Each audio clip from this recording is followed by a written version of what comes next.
Hey everybody, welcome to another episode of Clinic Gym Radio. I am your host, Dr. Josh Satterley, and I am honored today to be here with Jarrod Morris from Grafly. How are you, Jarrod? I'm doing great. Glad to be here, Josh. Fantastic. Now, I know a lot of my listeners are going, what the heck is Grafly? Who the heck is Jarrod?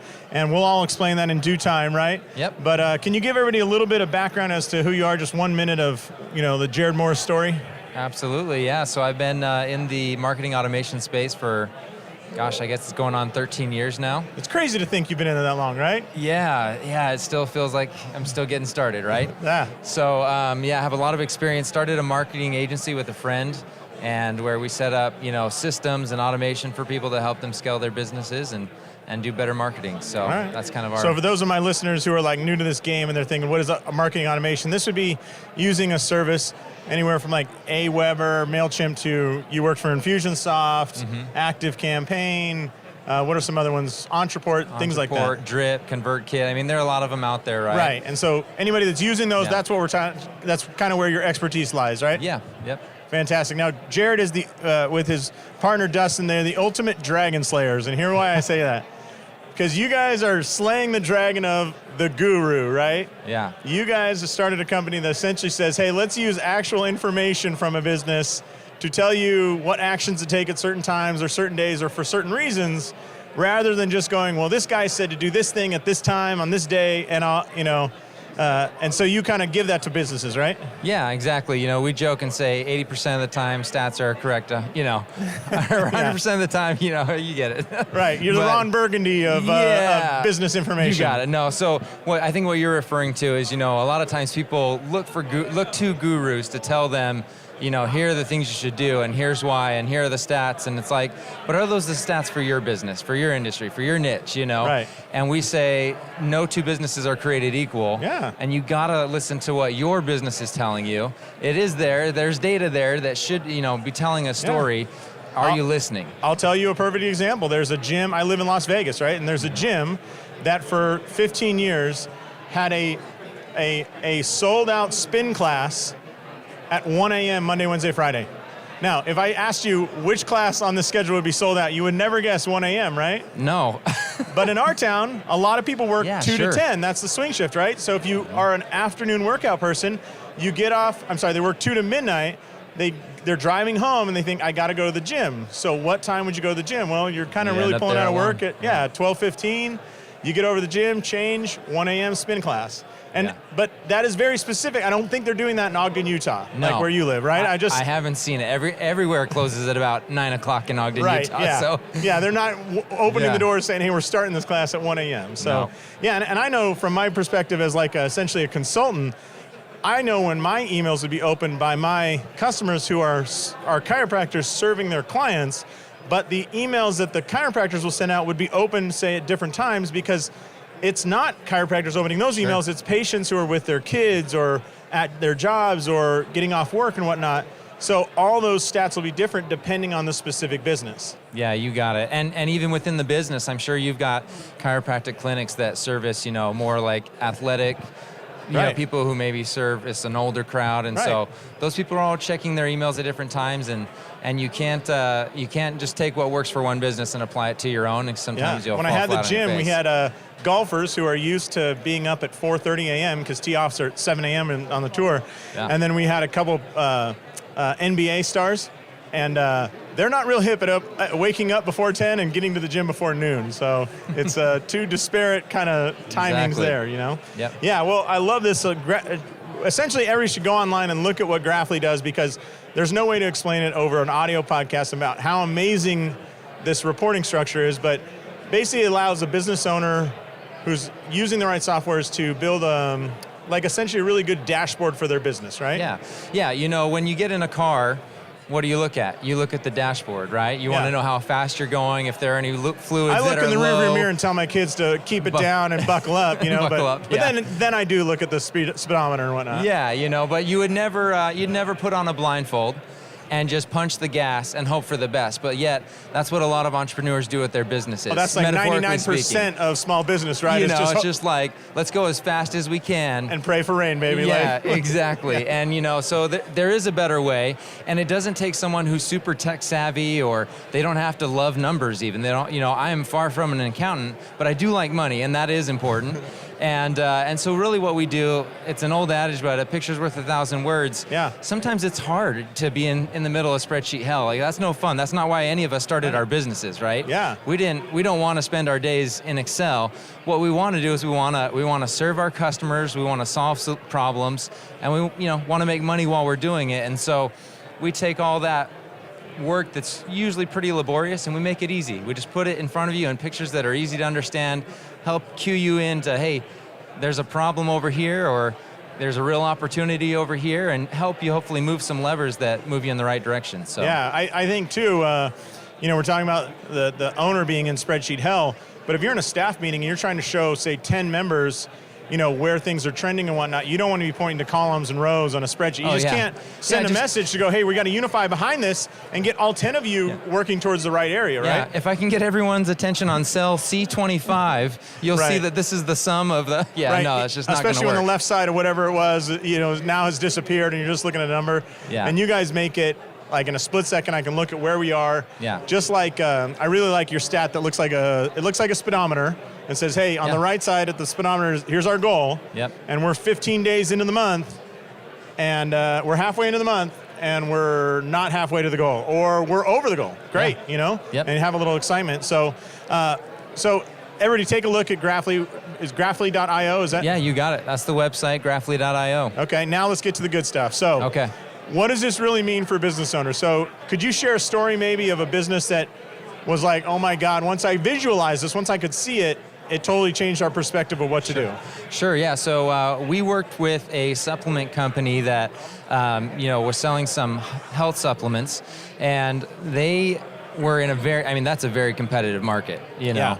And they were spending a lot of money on ads, but they were doing so pretty fearfully. They felt like they'd like to spend more to acquire more customers, but they didn't know was that going to make them go into the red. Now, just so I can put perspective for this, so my clients are mostly chiropractor and service business, but supplement sales online is if you could spend $90 and bring in 100, you would be the best supplement company of all time, right? Yeah. I mean, the margins are incredibly small, and the ad spends have to be huge. You can't do it spending $5 a day, right? You got it. You got it. And the big thing is, if you follow that space at all, maybe if you purchase supplements, supplement companies come and go because of that. It's a tough market, right? Yeah. And so they were acting, I don't want to say acting fearful, but fear was really driving a lot of their decisions. Yeah, like, maybe we don't want to spend that much.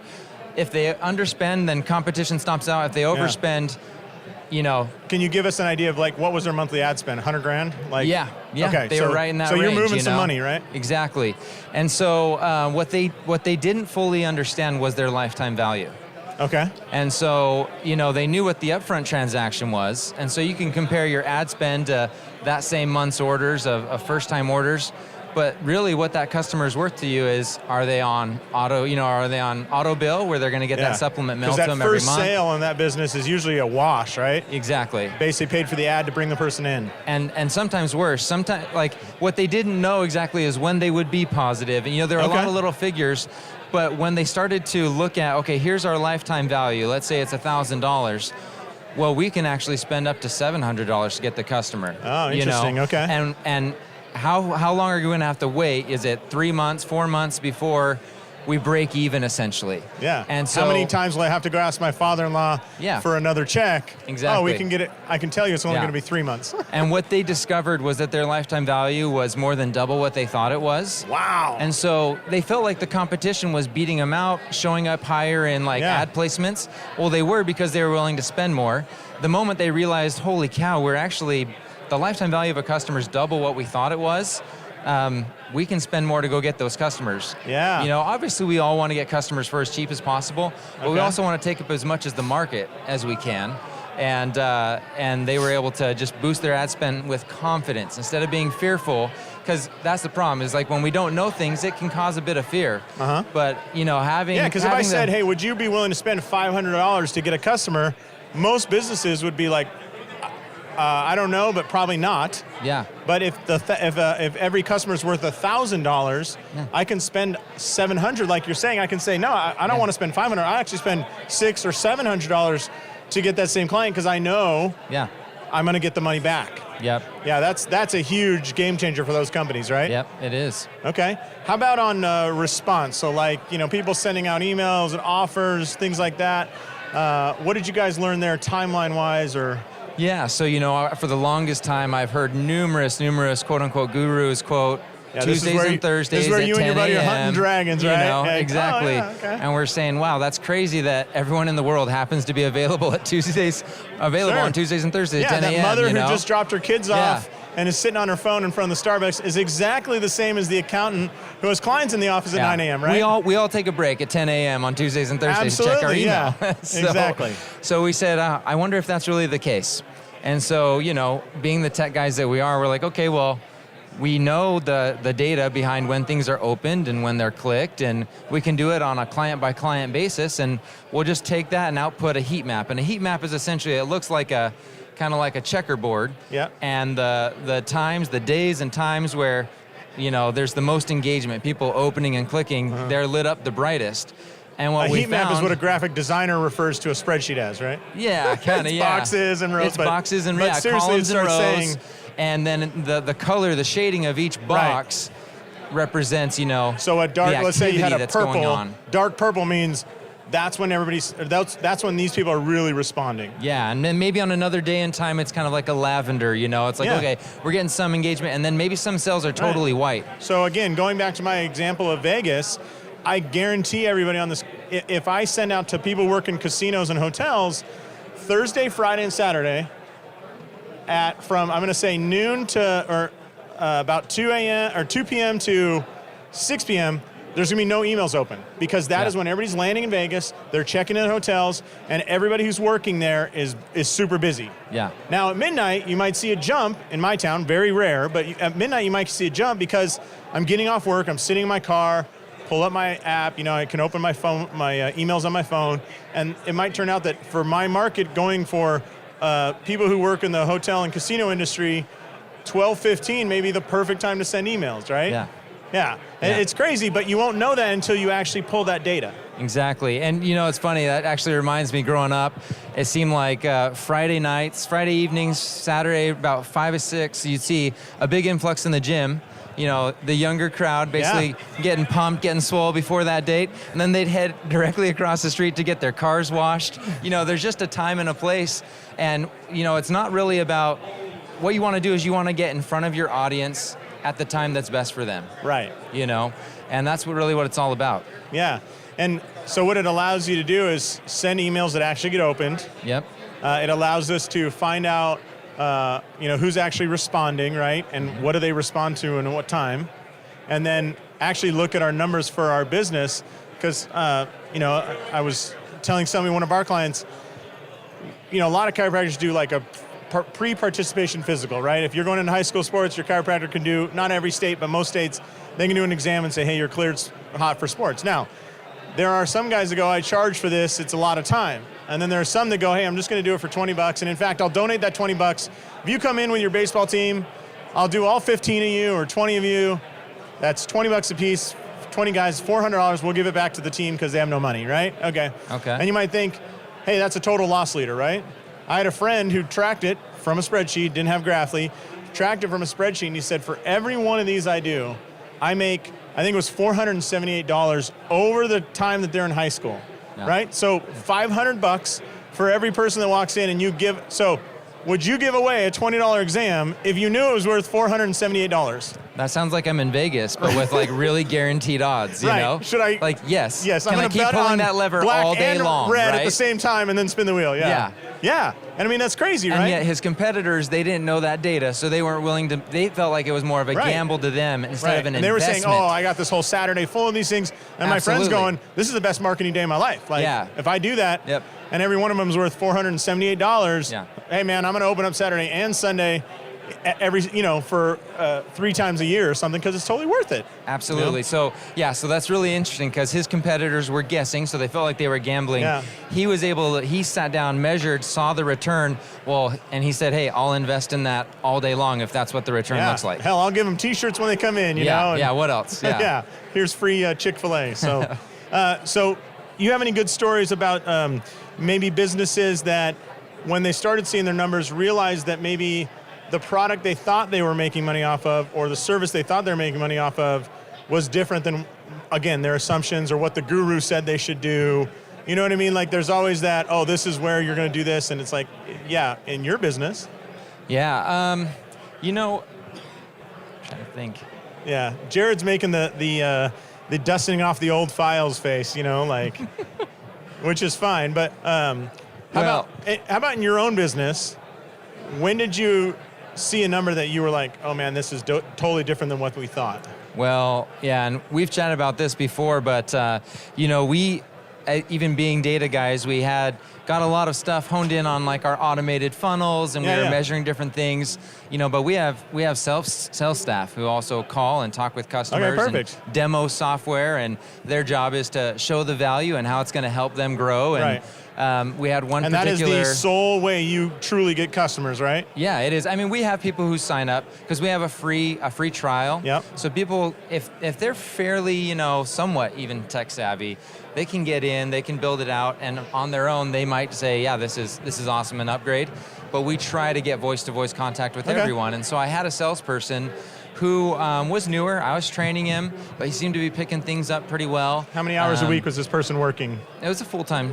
Okay, so he's in the office all day long? Yeah, like salary plus commission kind of thing, So he's working 37 and a half hours a week. We bug out on Fridays at 2:30. So I thought that was for the IRS, but that's actually for your own sanity. That's our core value. Work hard, play hard. We want to give people a little extra start on the weekend. All right, cool. But this guy was struggling. His sales numbers were low, and I said, maybe it's a demo challenge. Maybe it's he doesn't know how to bring up concerns and how to help them overcome concerns. So I said, hey, let me listen into a couple of your calls and give you feedback. He said, great. So he told me when he had some scheduled appointments, I listened. So you're assuming, let me pause real quick, you're assuming that the process, when he got on the phone, was the problem. Yeah, it was either the presentation or asking discovery questions. There was something about the process, and he actually did all right. I made note of a few things that, hey, we could tweak this here, we could make this better. Now, where are the sales, where are the sales for the company at this point? So, for the company, for him, you mean like the sales he was bringing in, they were really about he was hitting 15% of quota. 15% of his quota. Of his quota. Okay. You got it. So that's a problem, right? So that's why I'm like, let me jump in. Well, I don't know. If you like paying people that don't produce, it's not a problem, but... and it was getting frustrating, so I'm like, I got to get to the bottom of this. Yeah. And so after I listened to his calls, I said, okay, here are the things we can improve, but I was like, that does not explain 15%. So what did I do? I said, all right, I got to dig into the data. We, at the time anyway, we didn't have reporting on outbound dialing efforts, and how we had told them we expect 50 calls a day to be placed. We have a dialer that makes it very easy to do that. 50 calls a day, which would be 250 a week. 250 a week. Okay. And maybe 200. Maybe 1,000 calls for the month, right? Okay. Again, maybe for some people listening, they're like, holy cow, it's a lot of phone calls. But again, this dialer makes it super easy. The moment you hang up, it leaves the voicemail for you, starts the next call. I have a friend in the mortgage business that they're expected to make 1,500 calls a week. Okay. I'm sorry, maybe that's a month, but 1,500 is that's normal. So it's a little bit more than what we were doing even. But it's nothing crazy. It's very, very doable, Okay. At a previous sales job, we had to do, I think it was 80 calls a day. So I kind of used that as my gauge and said, I'm going to take it easy because that was an intense environment. Okay. And long story short, I started looking through the data that I did have access to. It took me a while to pull it together. And that rep, it was the end of the month, so you should be getting upwards of like 800, 900 calls. He had made 17 calls. So for those of you who are driving, not 1-7. For those of you who are driving, I hope you didn't just pull off into the ditch and scream into your windshield, but I'm sure you had that experience, right, Jarrod? I did. It was a very sick feeling in the pit of my stomach. I had an employee who was coming in and staring at his screen. 17 calls all month over long. Basically 20 days of work. So that's not even one a day. Yeah. I mean, most months you work more than 17 days. This guy wasn't even making one a day. And how much money had you paid out, just out of curiosity, to him?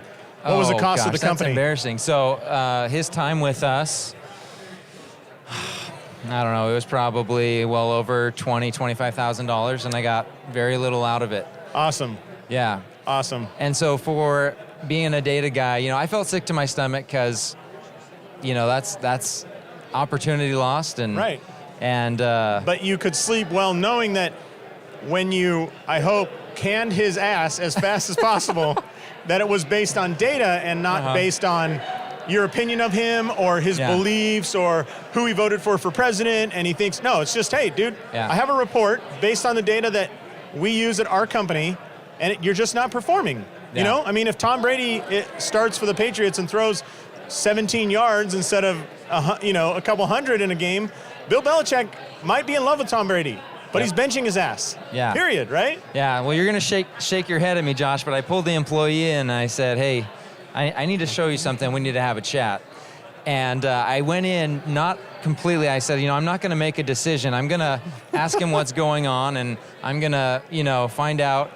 I knew that the outcome was either going to be in the moment I would decide to let him go or I'd give him a second chance. Okay. And as we talked through stuff, he had newly engaged, he was getting married, he had a lot going on his mind, and at the end of the meeting, I decided, I'm going to give this guy a second chance. Okay. I felt like I you wanted to donate to UNICEF, and you needed money to get rid of. I felt a sense of ownership. The fact that I let it go on for 6, 7, 8 months. Okay. And that I didn't know that was on me. Okay. And you had data to support your feeling of being not a leader, right? Yeah. So I said, okay, I'm going to give you a second chance. All right. And I think he was shocked. I would be. He was shocked. I said, I'm going to give you a second chance, but you know what the expectation is. And now I know where to get the data. There's a scoreboard, right? Yeah, hey, it's not my opinion. It's just score points. That's all you got to do. So at the end of the day, these are the numbers I need you to be hitting. And if you're not hitting it, I need to bring someone on who can. Okay. Because these aren't even results numbers. That's a different set of numbers. Because he could be making all the calls and maybe his demos are awful and he can't convert. He's not a sales guy, right? Yeah. But if he's closing 100% of 17, that's not actually that bad. Right, but you're not even making the effort is what I told him. Yeah. I need you to at least make the effort, and I can work with someone who's willing to put in the time. But if you don't care about your job more than I do, if you don't care about your results and your performance more than I do, there's nothing I can do for you. So he was like, okay, man, I'll change my ways. And long story short, I gave it about another month. He improved a little bit, but he broke the 20 mark of calls? He broke the 20 mark. He probably put in like 80 or 90 calls, that following one. So, but nowhere near the 1,000. So we're still talking about 1/10 of what's being asked of you, And I just said, look, your head's not in it. I like you. I felt like you were a culture fit. But at the end of the day, the metrics don't lie. Yeah. And you're not doing the work we need you to do. Yeah. So and I hope everybody listening is realizing when you have data, let's say that person, and he wasn't, but let's just say that was your brother-in-law, your wife's brother. And you go home to your wife and you say, babe, look at this number. We expect 1,000 calls, and he made on his best month 90. Yeah. Let's just say. What should I do with your brother? Now, when you present fact, even your wife would say, I'm going to call him and can him right now. Yeah. Right? You got it. Yeah, but it's not, Jarrod, why are you so hard on my brother? Blah. Because in small business world, everybody says not to, but we hire our friends. We hire our relatives. We hire people that we like or we think they're a culture fit, because you don't have time to become the world's greatest hiring expert when you're becoming the world's greatest service provider, accountant, marketer, operator, evening cleaning person, like all those things. Yeah, So- recruiting specialist is probably one of the last hats you, right. And onboarding, by the way, like you think, hey, I'll give you 2 whole days of training like everybody else here. And actually that's twice what our early employees had, you know? Yeah, exactly. And then you got to go, hey, did I make the right decision? Because had he gone from 17 to 300, that would have been a market improvement. that's only 30% of goal. Yeah, but I would have said, wow, it's like Yeah. 10 times, 100 times what you Right, used to do, right. right? And Yeah. as long as I saw improvement, my plan was to keep him and coach him and help him be successful. That wasn't the case. The story gets a little bit better. It was probably maybe just a week or 2 later, I got contacted by the unemployment. Yes. You know? Yes. And they said, hey, because this was a case of workforce reduction, basically, if you check the box that they had to reduce their workforce because there's not enough business to keep you employed, it's automatic that you start getting checks. Okay. There are a couple other options, but if you check that box, it's automatic. Okay. And she said, I just want to confirm that's the case. I said, no, that's not the case. He was let go for non-performance. Yeah. And I said, and I've got the numbers. And I was actually able to send them Dun, dun, dun. some stuff. Yeah. And anyway, it took another couple weeks of them going back and forth with him. I said, hey, here's the scenario, here's the expectation, here's what he did. And I even, instead of letting him go at that point, I gave him another chance. Here's what he did, a slight improvement, but it was nowhere near what was being asked. And the state unemployment ended up siding with me and told me, yeah, we won't be paying out to him because... And that's code for you won't be paying out to us either, right? Like, exactly. Oh, yeah. So that's the thing with unemployment. Yeah. I mean, my rates would have gone up. I would have been funding. And you're a small business owner. That stuff is you hard can't to handle absorb. that, yeah. So, I know that's... Well, let me ask you this, because it kind of makes me think of small business owners, if you open up Scaling Up, Vern Harnish, right? You open up, what's Michael Gerber's book? E-Myth. E-Myth. And about, I can probably name 50 other business books where they say, put up a scoreboard. Basically, in whatever they want to call it, put up that which gets measured improves, put up metrics, score everybody every day. It doesn't matter what it is, but they're like, hey, put a number. Have you ever had any client feedback where they said, hey, we put up numbers for our crew of 5, of 10, of 20, and we saw things improve? Because human beings essentially like a score, right? Like if you made, let's say you made $100,000 last year, that's great, but inherently you go, what do I got to do to beat that next year, right? Yeah. Now, if you're someone else, you made $1 million last year, you don't go, well, $1 million's cool, like that's a lot. No, you go, what do I got to do to beat that number, right? And if I say, hey, we got a crew of 3, it's Dustin, Josh, and Jason, and Dustin is leading the pack, immediately Josh and Jason go, what do I got to do to beat him, right? Yeah, absolutely. I mean, you owned a gym as part of your chiropractic thing. I mean, I'm sure you guys probably put the scores of people working, maybe their heart rate or something like. Yeah, that's right. So, yeah, there's that whole competitiveness, and I'll just quote. We have it on our website, but the guy who said, his name's Thomas S. Monson, and I think you paraphrased it, but it's like where performance is measured, performance improves. Mm-hmm. Where performance is measured and reported, performance improves dramatically. Right. And we say if it's reported publicly, performance improves exponentially. Absolutely. And so you put it in front of everyone, and it's awesome within organizations. So we really encourage our customers, those who can, those who, sometimes we have remote teams, but for those who have brick and mortar, got people coming to the office every day, to have a big screen display of these dashboards. Yeah, like I'm here at a conference with you, that's why it's so noisy in the background. And you guys have a 50-inch flat screen. Yeah. That's reports, right? Yeah, and it's just it's pulling people in like tractor beams. That's right. Yeah, we're like, what is that? What is that? Yeah, and how do I make that yellow thing go bigger? And it's like, well, you make 50 phone calls today, or And so if you want to get your employees invested, they've got to know some of the, maybe you don't want to show them all the numbers, and that's the cool thing. You can create a dashboard that's for the staff, but you want them to know enough about what's going on in the business for them to care, and for them to actually help you move the needle. And not to be shocked by anything, because every small business owner at some point, you're a small business owner, and you can answer as you want, but how many of your friends or colleagues at some point have been like, it's really tight, like I'm worried about making payroll? Yeah. Right? Oh yeah, I think a lot of us have been there. Right, at least I would say over 90% of people at some point are like, hey, I need this check to come in 2 days or less, or, and that conversation changes dramatically when your employees see, hey, here's what we got to make just to pay the bills, right? And then here's what I got to make for Jarrod to be sipping umbrella drinks in Hawaii with his family, right? But here's what we got to make to pay the bills. Now, when you're not at that number and it's getting close to payday, it's no longer a, hey, by the way, Jarrod, I can't pay you this week. It's now rally, hey, you see who the true believers are, and they go, hey, let's rally up and make some frickin' phone calls, in our case, reactivate some patients, call those gym members, do all hands on deck to do whatever, and you'll see them step up in a big way because they want to make that goal.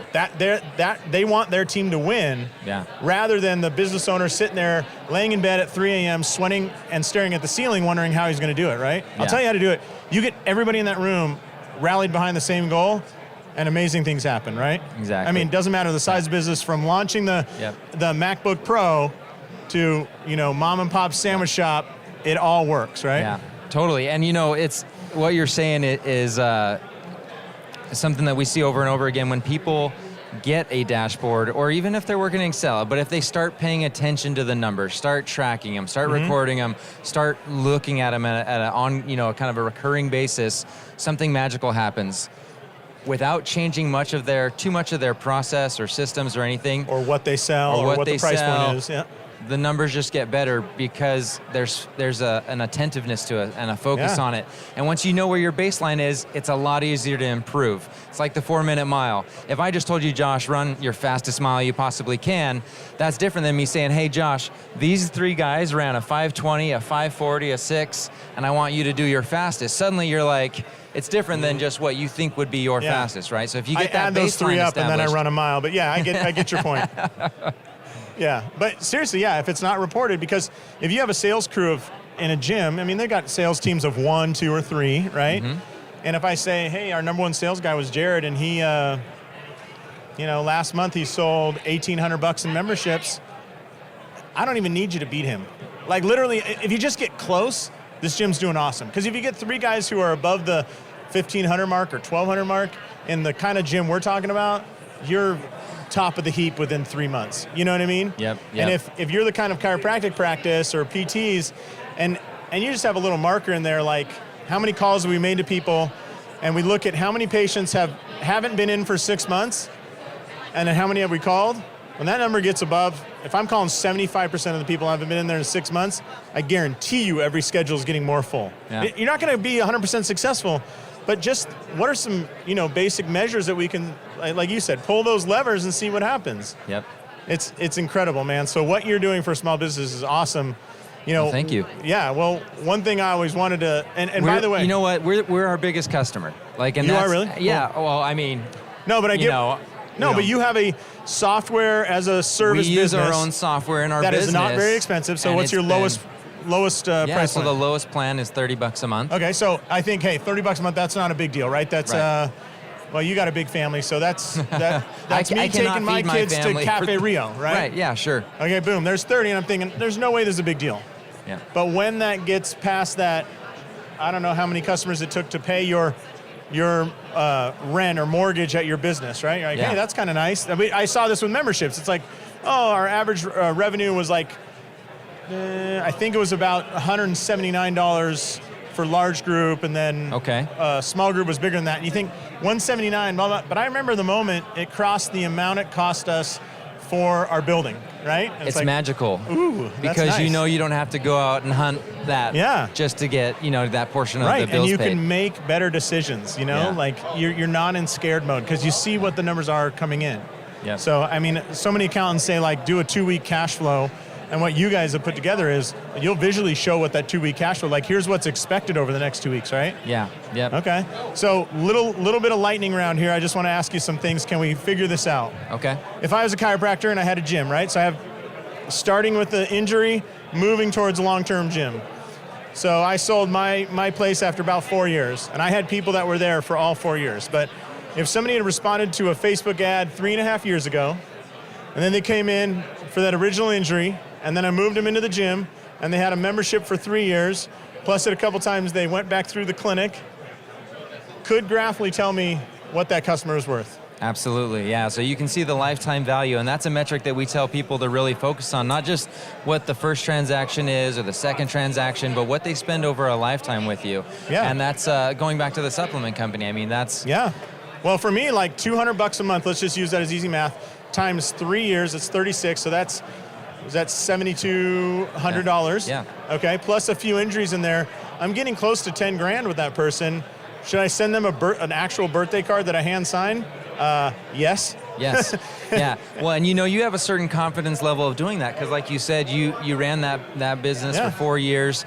I'm thinking of the person who's in that exact same situation, who's just a few months in. Yeah. How do they know their lifetime value? Sure. They haven't had the time that you've had. Well, Graphley and other reporting tools out there, they're able to predict. Screw those. Let's just talk about Graphley here. Sure. I guess. No, but Google Stop Sheets, for twisting example. my leg. Yeah. So there are calculations, and I don't know if you provide resources on the podcast below, but I'm happy to give. Sure, for man. someone who wants to dive into spreadsheets, there are some equations and some calculations. There's some support groups.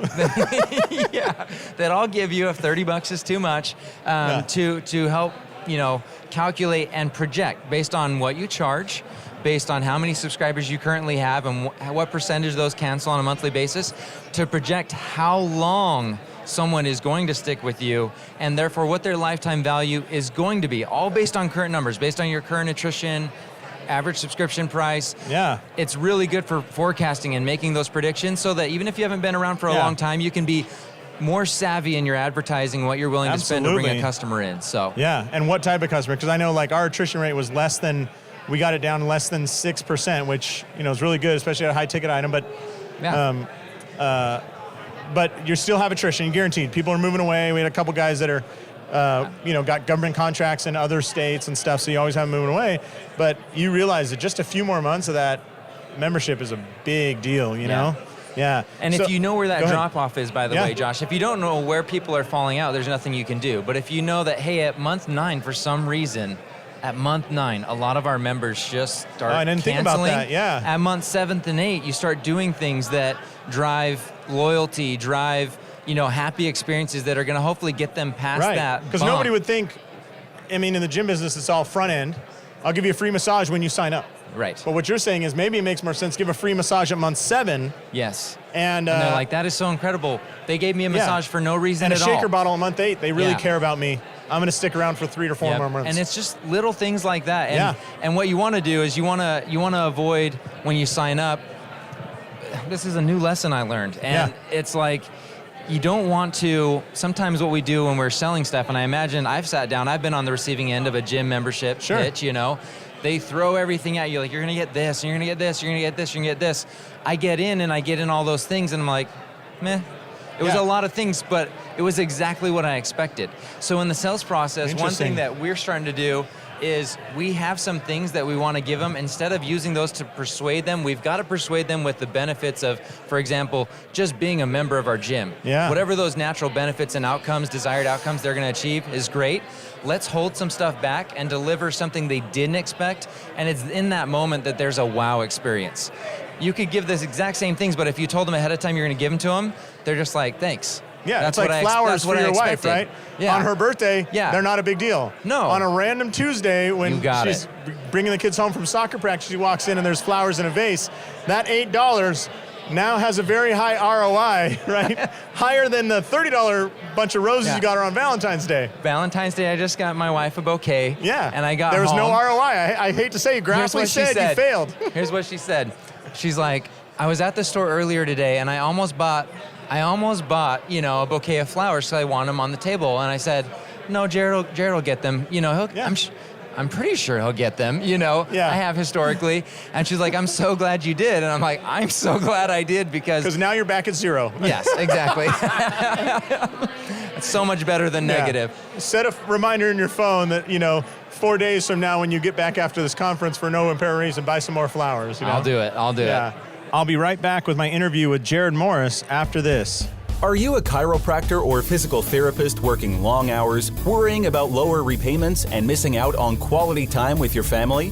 You can double your income without working more hours by adding a gym to your practice. Clinic Gym Hybrid Solutions has a step-by-step guide that dramatically simplifies and speeds up the addition of a fitness center and its monthly recurring revenue. In just 6 months, you can be on your way to freedom.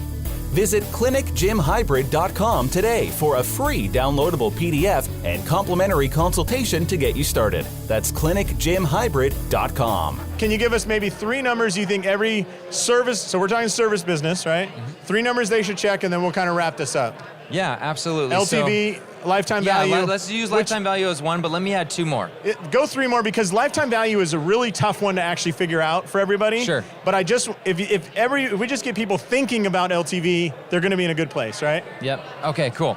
Yep. So I'm going to start with what we call stage-to-stage conversion. Stage-to-stage conversion. Okay. So a lot of people talk about funnels, and for people who are newer to this concept, a simple funnel would be someone fills out a form online for maybe a free report. In our case, a free week at our gym. Free week at your gym, yeah. Okay. And then the next step is they actually schedule a one-on-one consultation with someone, a salesperson. And then the next step is they sign up, and maybe there are 3 or 4 steps to move them from having never heard about you to now being a paying member of the gym. So real quick, fill out the form online, come into the gym, meet the head trainer, salesperson. Maybe stage 3 would be actually attend a class. We want them to attend a class. Okay. And then stage 4 is, hey, didn't you like that? Let's now have a sales conversation, right? Yeah. Okay. Yep. So businesses who are doing pretty well know that from the person that clicked the ad and opted in originally to the paying member, they know what that conversion is. Right. And don't expect something high here for all those listeners, but if you get 100 people to click that ad and you can get 5 of them to actually work out in your gym, you're crushing it. Yeah. Exactly. Now, tell your wife to buy you flowers on the way home. But let's say you're doing 3 or 4. Okay. Let's say you're doing 3 or 4 and you feel like there's room for improvement. Okay. The only way that you're going to know where to go in that process of they get into the gym, they meet with someone, they try it out for a week, they attend a class, the only way you're going to know what lever needs cranking or fixing is to be measuring from step to step or stage to stage. Okay. So for the people who click, what percent fill out the form? Of the people that fill out the form, what percent make it into the gym? Of the people that make it in, how many people try it out for a week or attend the class? And so you can start to see, okay, we're converting at 20%, that's kind of expected. The next one is down to 10, but then of the 10% that make it, 90% of those make it to the next step. You can start to see where the bottleneck is. There's only one area of your business that is really constraining that flow. Yeah, right? like our friend talks about the pipes, right? Yeah. If you have a 6-inch pipe going down to a 3/4-inch pipe, back up to a 6-inch pipe. We don't need to take those 6 inches and make them 8 inches. That's not going to do anything, right? That's all we need not to do what's limiting the growth. And so perfect example, in our gym, we would run Facebook ads, maybe have a conversation, bring them in. But our sales guy, our head trainer, was a master salesman. I mean, he would close over 90% of the people that came in. Wow. So the most effective thing I could do is not say, hey, can you take it from 90% to 100%, because that's not going to happen. It's that how many people can we just get in front of this guy, right? He's amazing. Yeah. So that's where we focused, and it wasn't like, hey, give him more, he knew his rewards and he was good at closing, but we just had to preemptively do that because there's no way to take him from 90 to 100. Yeah. But that other step on a graph would show me, or a Graphly report, there's a big, huge drop-off here. Yeah, maybe the drop-off is they scheduled to come in, but then they didn't make it in. Oh, interesting. So do we need to incorporate some text message reminders? Yeah. Do we need to do a phone call that morning and actually get voice to voice? What's the script of the person making the appointment? Yeah, you can really start to dive in. Once you know at least where the problem area is, you can start to go crank on some levers until you get that up. The interesting thing is, once you get that up, that constraint is going to move somewhere else. Right. So then, maybe you're not converting down the road further, right? But another way to say that in a small business is, when you have that one area of focus, you don't have to worry about everything else. I don't have to put resources into the process after he meets with everybody. That process is fine how it is. It's not causing us any issues. Don't invest a second of labor into it. Put all your labor into this other thing, because that's money, right? Yeah. So, all right, so that's stage-to-stage conversion. I asked you for 3 numbers. Yeah. Stage-to-stage conversion. Yep. All right, and breaking it, tell people the yellow brick road, right? It goes from this step to this step to this step. Identify that, nail it. What's another report? Yeah, so this one goes hand in hand with that one, and I'm not going to give you the actual report name. I'm trying to be somewhat generic, but it's the time between those stages. Okay, so those exact same steps that you've outlined. Okay, they've got to do this thing online, then they've got to make it into the gym, then they've got to attend a class. Right. How long does it take to move them from step to step to step? Because what happens is, if you're spending money actually trying to bring people through the doors and sell them memberships, let's say you're investing $1,000, and the whole process, how long would you say it takes people to turn someone into a member, just on average? From a Facebook ad or from the first time they come in? From a Facebook ad. If we could keep that under 9 days, we knew we were doing well. Meaning, they came in, they worked out, they scheduled another re-up, which usually took another day or two, right? Yep. They came in, had that conversation. We actually had a signed membership thing within 9 days. We were good. From Facebook click to, I wish we could reduce that. Oh, I was going to say, but I think that's impressive, and I bet a lot of people listening can't get someone to click on an ad and 9 days later be in the gym and signed up. And that was hard to do that. By the way, I'm not saying that was easy, but if we could keep it to that, do that, and we're in good shape. And I'm sure everybody can imagine if I click on an ad, December 31st, I'm very motivated to go to a gym. Sure. If my call to schedule my appointment occurs March 1st, the likelihood of me coming in is probably a lot lower than had the call happen January 3rd, right? Yep. And so sometimes the reason why this report or this kind of metric you should be looking at is it's not always, conversion isn't always the issue. You could be looking at all your numbers, and maybe you're part of a mastermind group with other, chiropractic offices and other locations, and you're actually converting on par, and you're like, we don't know what to do. Sometimes the bottleneck or the issue is that it's taking you too long. So I'm going to say, for this example, that maybe it takes an office a month to get someone from a click to paying customer on average. That means that ad spend can be invested 12 times over the year. Well, if they can shore that up and do what you were doing 9 days, and maybe we'll call it 10.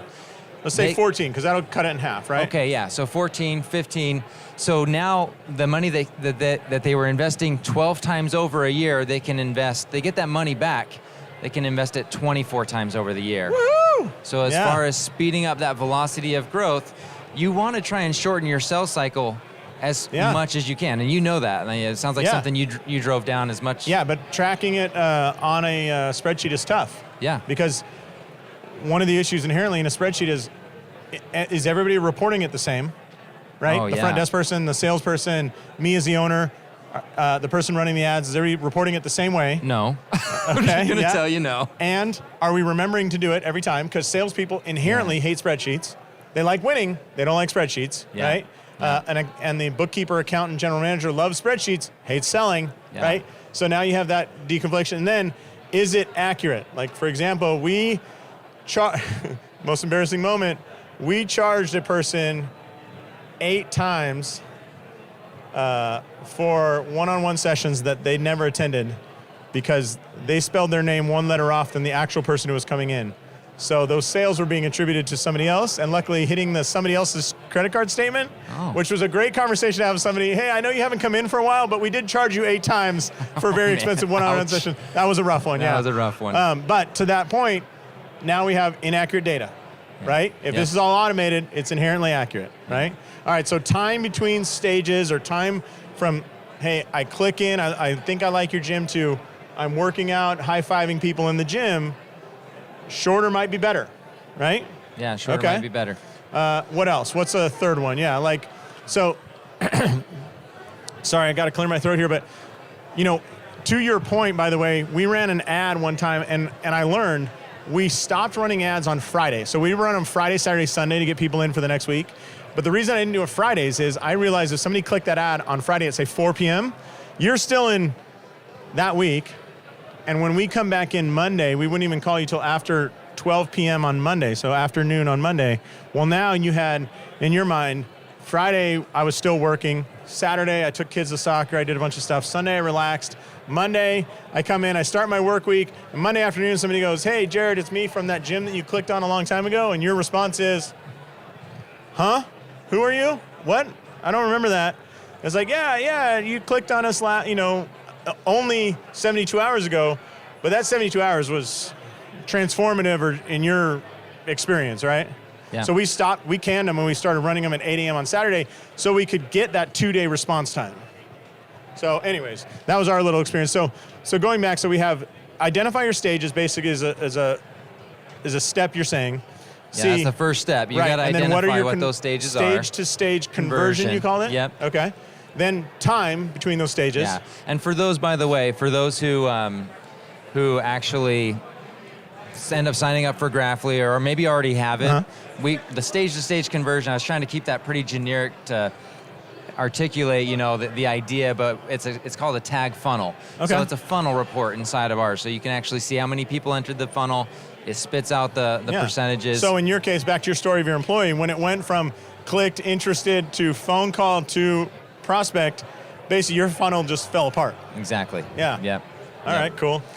So the last one, since a lot of the people listening here are running, have people paying recurring memberships. Yeah.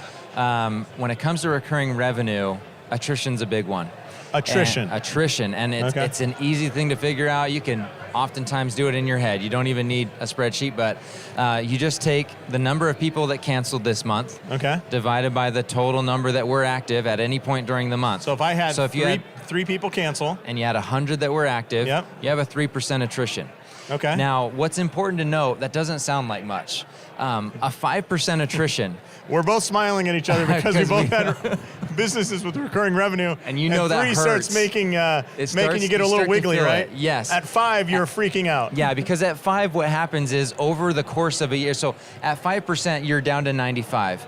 5% of 95, you're down to below 90, and then it starts to snowball. So at 5%, it's compounding interest working against you. You actually end up losing almost half of your members within a year. And by the way, if you're not replenishing them and replacing them, right? I'll tell you the worst in a gym is you get a 3%, but that 3%, one of those people, let's just say there's 3 people, one has a husband and 2 kids that work out in your gym. I mean, that one is like, you're sending one of those edible arrangements over to the house. Hey, we love you. Have I mentioned how much weight you lost? You look great. Are you working out? Yeah. Like, that is not a good day. So it's something that's easy to look out for, and it's important to look out for because, like I said before, there are things you can do to prevent that. Sure. And so if you're aware of it, it's just so much easier to keep a customer. What do you guys do, just out of easier. curiosity? Like, you want to keep your churn low. You want to keep your attrition low. So we look at that window of time when people are churning out, and we start to look at their activity. Because we're doing software, we can measure when people log in. Are they logging in and using it? If they're using it, they're likely receiving the value. If they're not getting value, they won't even log in. And it's kind of like the gym. Yeah. If you actually put measurements in place, like you were saying, to say, hey, they haven't been in 3 months. They're still paying us. Yeah. But we're not here to receive donations. We're here to help people change their lives and get the results they desire. Yeah, we know if you work out less than 8 times a month, which means basically if you're not showing up twice a week consistently, if you're under 8 for 2 months in a row, we're not going to see your 3rd month payment. Meaning you go 8, 7, 5. Hey, thanks a lot. I really liked it, but I got to bail. Yeah. Right? Yeah. So we could put a little marker on that 8 thing and go, hey, we got 4 members who are under 8. Now, that's only 4 phone calls, and I can even say, let me give you half off next month, or let me give you a free one-on-one training session so I know you have to show up for this appointment and work out. And you go, I do like this place. Great. Now I just extended membership for a couple months, right? You got it. It's just so much easier to keep that customer who already said yes. Yeah. And to get them to do, I'm sure there are other things inside the gym, whether it's supplements, other things that you can sell them. It's a lot easier to get a yes out of someone who's already said yes than to spend money to go acquire a new customer. Yep. And so everyone focuses when they're building a recurring revenue business, how can I get more and more people through the door? And there's very little focus put on how can I keep these people?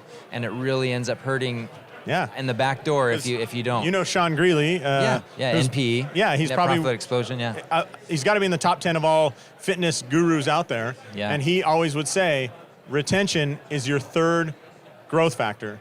Meaning, if you can go from 3% attrition to 2%, you're going to be richer at the end of the year. If you can go from 5 to 3%, you're doing great. I mean, a Planet Fitness, I have a friend that owns one, or he owns 3 of them. Their attrition rate would make you start rocking in the fetal position, sucking your thumb right now, Jarrod. It's unbelievable. And the only solution is they just have to sell so much on the front end. But to your point, I think if they step back and even installed Graphly and just looked at where are we really seeing those drop-offs, because at $10 a month, come on, like nobody's sweating the amount, but they might sweat it after a year or 2 years. So after a year, should I send you a t-shirt or something? Yeah. It's so funny you brought up Planet Fitness. There was actually one in my area that crushed it, seemed to just blow it up. Yeah. And that was about 3 years ago. Yep. They just closed the doors maybe a couple months ago.